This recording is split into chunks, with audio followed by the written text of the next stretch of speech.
Support for this podcast comes from the Central Valley Journalism Collaborative, connecting communities with the resources, infrastructure, and networks to ensure a vibrant local free press. From KVPR in Fresno, this is Central Valley Daily. It's Wednesday, September 11th. I'm Elizabeth Arcalian. Coming up, many high school students in the San Joaquin Valley are getting more than just their diploma when they graduate. They're also getting an associate's degree. Me taking the time to get the degree and put that effort made me realize I don't have to sell myself short.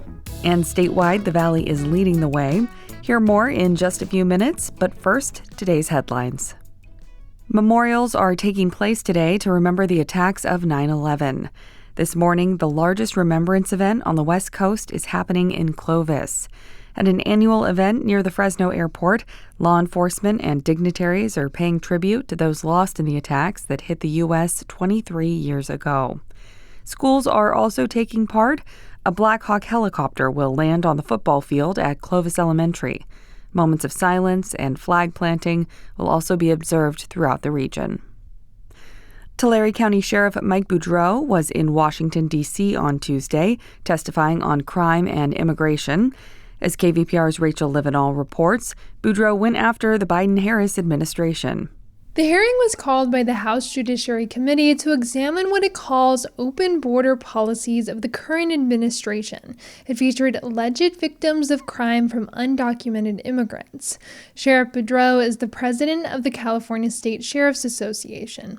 He told congressional officials he has seen increases in drug and human trafficking in Tulare County. I must say that I have a front row seat. But Boudreaux said migrant families also fall victim to the crimes. We have migrant communities of farm workers who are now infiltrated and terrorized by those that they had fled other countries. Boudreaux earlier this year dropped a bid for Congress to replace former House Speaker Kevin McCarthy.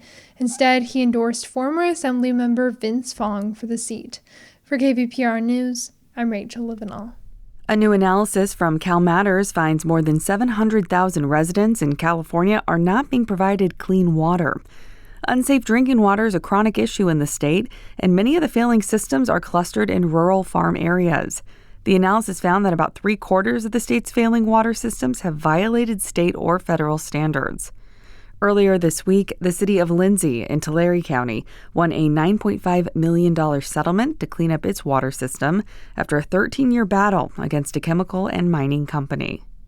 The Fresno Bee reports Valley Children's Healthcare is seeking to settle a wage theft lawsuit filed in 2022. The hospital seeks to pay out roughly $400,000 to nurses who are owed wages, the newspaper reports. The unpaid wages are from overtime, rest breaks, and reimbursements. The hospital's facing at least 2 similar lawsuits.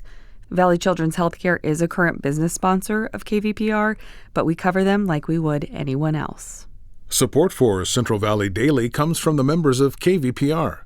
Join at $8 or more per month and access ad-free NPR podcasts through NPR Plus. Give now at kvpr.org/donate. And now to our main story. More students in the San Joaquin Valley are graduating high school not just with a diploma, but also with an associate's degree. As KVPR's Rachel Livenall reports, taking college classes while still in high school can help them finish college and accelerate their careers. Okay, go ahead, get your slides.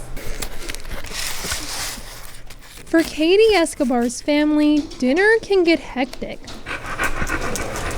Take it down. On a Sunday night, she, her sister, her brother, her parents, her boyfriend, and 4 dogs all squeeze themselves around the dining room table. They banter with each other. And they don't always agree on everything, but they all value education. Between the 7 members of her family, they've obtained 10 degrees. Me, my mom, my dad, Hannah, Deborah. Escobar is in a master's program now, studying education, but she got her first degree in high school, an associate's degree in social science. She was hooked by the first college class. So I was really interested in seeing what else I could take. And from each year, I just started taking more. She says she's not the only one who got a degree so young. I feel like it's gotten more popular. I know I've heard of more cases each time I hear about the graduating classes at the end of the year for each of the high school campuses. State data on associate's degrees show this is true. Studies also show that high schoolers who take classes for college credit have a higher chance of continuing college after they graduate. And college, says Olga Rodriguez, opens doors.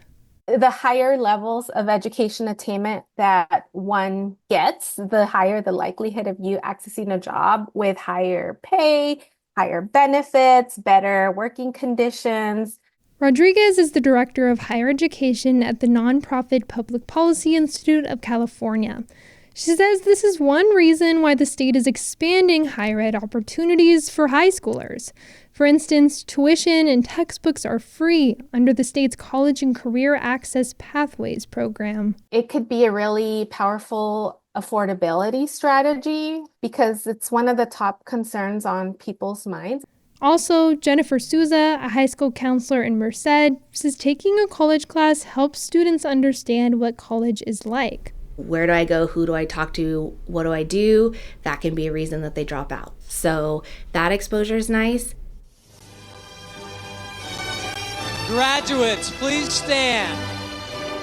The same year Escobar graduated from high school, she also walked the stage at Merced College's commencement ceremony.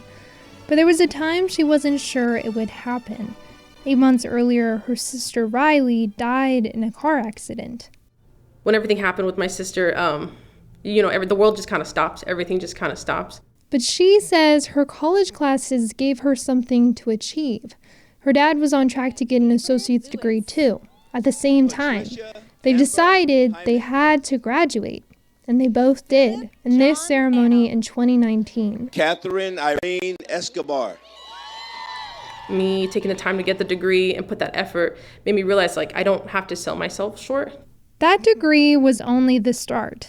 She has a bachelor's degree in psychology now from Stanislaus State, and at 23 years old, she's one of the youngest in her classes, getting a master's at Grand Canyon University online. She wants to be a high school counselor. In the meantime, Escobar is serving as a coordinator at an after-school program for Atwater High students in Merced County. Always a bit hectic the first few minutes. Kids are clustered throughout a small makeshift game room. Some shoot pool, others play video games. How did you get that? When she's not handing them a controller, she tells them about prospective college classes. I want to help a lot of those students who I think could use it. That way, she says, she can help accelerate their futures too.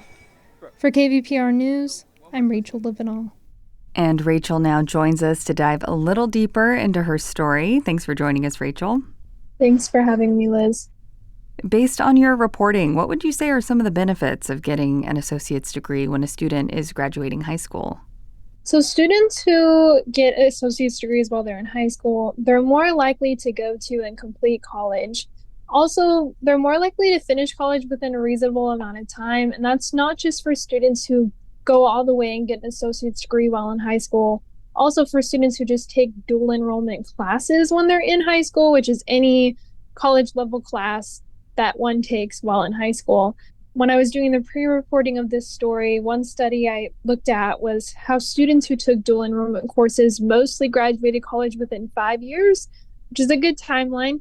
And then, of course, it saves them a lot of money, too. Most programs provide everything for free, so students can shave off thousands of dollars in tuition and other expenses just by taking college courses in high school.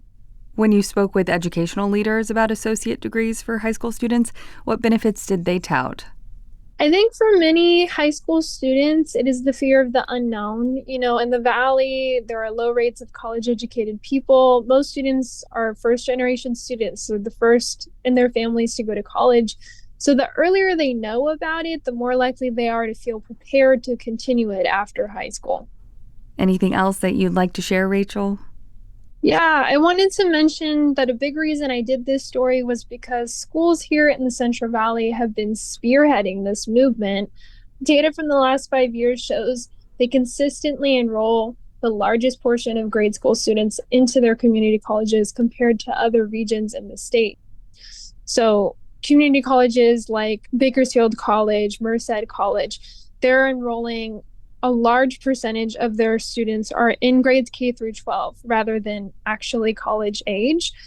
For instance, last semester, 31% of students who were attending a community college in the Central Valley were also in grades K through 12. So that's almost a third of their students who are 18 or below.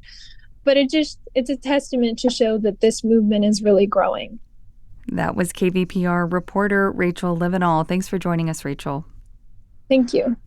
And that does it for today. Thanks for listening. If you have feedback or a story idea, we'd love to hear from you.